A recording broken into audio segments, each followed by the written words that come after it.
The first thing I noticed when I entered the shed were two live hens outside the cages.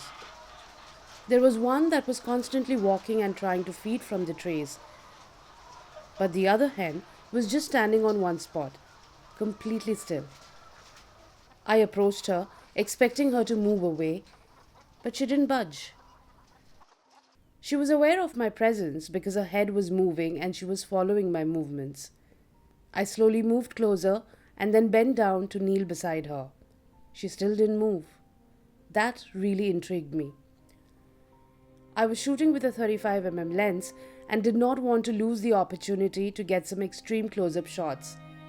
I slowly extended the camera closer to her face, and as she was against the light, I underexposed the shot. When I saw the preview of the image, the first thought that came to me was that of a flower. The way her comb drooped over her eyes, it looked like the petals of a thick, velvety orchid flower. In that morbid physical space, this thought surprised me for a moment.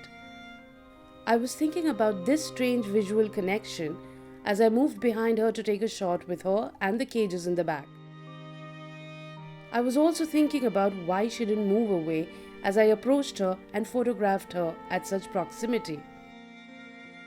Even the hens inside the cages retreat within their confined spaces when approached. Instinctively, she should also at least attempt to move away, especially since she was on the open floor.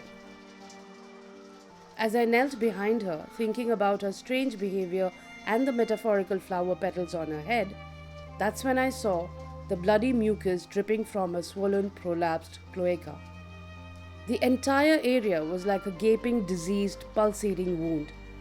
At that moment, the nagging question in my head about her being so still got a possible answer.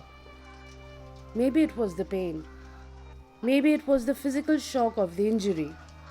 Maybe she knew that she would be dead in a few hours and had just resigned to her fate, completely neglecting her survival instincts.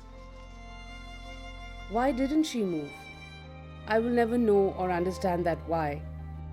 I will also never know what her comprehension of being alive was.